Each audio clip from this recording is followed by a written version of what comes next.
Thanks for staying with us on the program. And now to our exclusive chat with a brilliant young mind. I'm so fascinated by this young lady because not only does she educate people on SDGs, that's Sustainable Development Goals, as an advocate, but a variety of things as well, ranging from fun places to life lessons, encouraging people to do things that are expedient for daily living, like reading, and she does it in the most graceful way. She's currently in Dubai at the COP28 summit, and she delivered a speech, matter of fact, at one of the United Nations meeting about the importance of the future generations and sustainability. Well, that said, joining us on the program is Zahratul Ahmed, Ambassador Advocate SDGs, joining from the UAE. Thank you so much, Zara, for joining us. Hello, thank you so much for having me here. It's a pleasure to have you join us as well. Zara, how are you doing today? I'm doing fine, outstanding. And you? I'm great, thank you. I am a big fan. I've seen some of the things that you've done, your post, and I'm quite inspired. It's really, rare to see such a young mind doing such great things, and we are really proud of you. Now, in one of your interviews, you did say that you're passionate about sustainable development goals because it's like a checklist or a success criteria for our society. At what point did you realize your passion for sustainable development goals? I realized my passion for sustainable development goals when I started learning about it, which was during school. So when we started learning about it, I was like, wow, this topic really seems interesting. And I think that it's something that would be beneficial to our future and our future generations. So from there, I picked an interest in it. And then I went on to do personal research. And that's when I gained more knowledge on that topic and the importance of SDG goals. As you just mentioned, I see them as a checklist for our society because each goal is like it tackles a specific problem that we face right now. So let's say we achieve zero hunger. We're going to check it off the list. Let's say we achieve quality education. It's checked off the list. So on and so forth. Zara, you do have a book club. Could you tell us about that? Yes. My book club is a platform where children and I from all around the world will come together not just to read books, but also discuss our views and understanding on topics that are beneficial to our future. Some of those topics would be how water is recycled. I actually had my first live session 2 weeks ago, and we talked about how water is recycled. We discussed microfiltration and other techniques that they use to recycle water. We'll be discussing further on sustainability and other books as well. That's indeed very impressive, Zara. Now, you are currently in Dubai, and as of 2 days ago, you had delivered a speech about the importance of the future generations and sustainability. Can you share a little of your session with us, just a few seconds of what you said? Yes, so my speech was about when is now. We've been saying that we'll be sustainable now. We've been saying that we'll solve world issues now. We said that we'll work for our future now.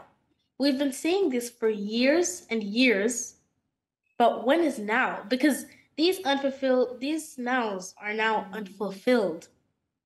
We need to actually keep to our promises and make sure that we involve the future generations in sustainability because the definition of the word itself is meeting the needs of the present without compromising the ability of the future generations. So, if the word itself contains future generations, that means we have a really important role to play in it.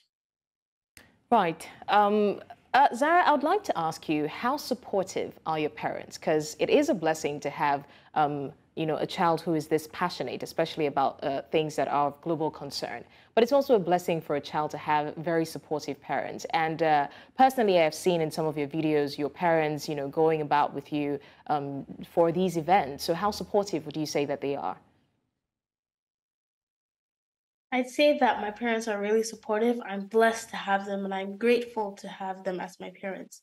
Well, my parents not only manage my social media page, like record the video, edit the video, post the video, but they also build up my confidence and self esteem. When I'm about to go to an event, even though I have a passion for speaking and I'm confident, sometimes I feel really nervous and my heart starts beating, you know?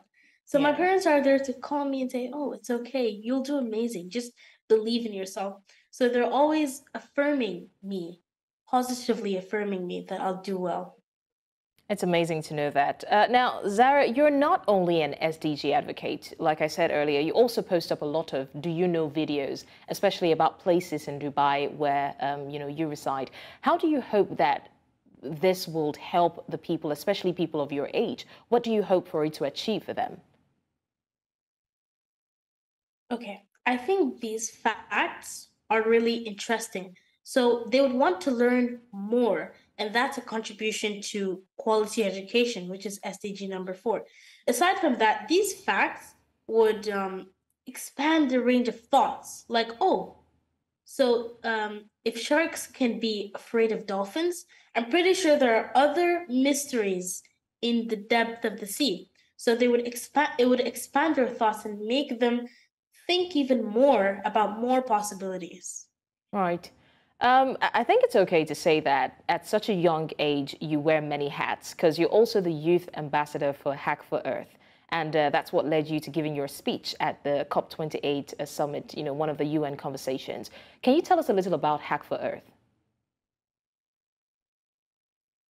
Hack for Earth is the world's biggest global hackathon. And it's a hackathon wherein you can either join in a group or you can join individually and tackle some of the 8 categories. So when you choose one category, you have to join. When you join, you're going to proffer solutions to that um, specific category. And when you do that, they're going to decide the best solution, which will later be admitted into the, I think, acceleration program, which is Build for Earth. You'll be learning and developing the skills to start your own business. And for this, that's why it's 16 plus. Right. And how does it feel to be an ambassador for Hack for Earth, to represent, the young generation, the younger minds, in global discussions? Well, it feels amazing. I'm very happy that I'm able to come together with like-minded people to discuss on topics that actually matter and topics that will determine the outcome in our future. And how do you keep yourself abreast of happenings across the globe? I mean, you are mentioned in SDG number 1, number 4. How do you keep yourself abreast of, the situation at hand? What development goal we're able to tick off the list? What we've been able to do generally in the world? How do you read up these things, or do you try to watch the news to see when it's happening, how it's happening? The COP28, for example. How do you do it? One of my hobbies is actually researching. So whenever I have the time to research on a topic that gains my curiosity, then I delve into it like totally. For example, SDGs. I told you that I did some personal research aside from learning it at school, and that helped me understand it more and its importance. So sometimes I watch the news with my dad, and I see the things that are happening, like, for example, climate change effects in some parts of the world. And this further sparks my curiosity, like, oh, why is this happening? What can we do to solve it? So then I go ahead, do my extra research, and find out the answers. Quite impressive and amazing, I must say. Now, we see that you travel a lot. You attend events, you have a book club, you do a lot of things at such a young age. Does any of these affect your education in any way? No, not they don't. They How do you actually balance contribute it? to my education. Okay, for example, I can give an example. COP28, my speech, I learned a lot because I connected from people, you know? So when I met different people, like I met Governor Sanwo-Olu, so we talked about water, the importance of water, and some water shortages that occur in Nigeria. So in school, we do learn about things like this, so this actually contributes to my education. Secondly, my parents manage my social media account and everything that has to be done. So I don't really have to worry about that. I still have the time to focus on my studies. That's really great. Also, aside your education, do you have enough time to unwind? And what exactly do you like to do for fun? Yes, plenty of time. I love spending time with my family, and I have two siblings, Aliyah and Khalifa. And I love spending time with them. We go around for walks in the park. Sometimes we drive around. We go and have fun at the malls. And I love swimming as well. I love playing football. And I also play Roblox in my free time, as well as FIFA with my dad. Sounds very interesting, I must say. Now, Zara, what advice would you give to young minds like you who are hoping to do something great, especially at a young age? What would you tell them? I would tell them that the best contribution they could do to humanity, even as a child, is self development. Because you can't develop the environment unless you develop yourself first. You first need to acquire the skills and the knowledge that you can apply to solve world issues or some issues around you. So now, with the rise of technology, we have lots of access to online information, so we can easily search up, for example, okay, how do I develop this self development tool? This, as long as you keep doing this, you would get more information on how to develop yourself as well as your life, and that really helped me a lot. And another point that I would make is to read books, because I believe that readers are learners, and the people who learn are the people who come up with ideas. And ideas are exactly what we need for sustainable development. Right. I think finally, I'm going to want to know, and I think every other person wants to know. I mean, you have pretty much a number of things going on for you right now. You have a book club, you know, you're an SDG advocate, and you're very passionate about it because I've seen how you speak with the passion. You know, a lot of other things that you're doing with the Do You Knows that you post on your page. In a couple of years' time, where do you see yourself? What do you hope to do next? So generally, what's next for Zaratul? Next, I plan on just making the world a better place as much as I can. That's one of the reasons that I started my book club, because I want people to think, think about the things that they could do to for the betterment of our world.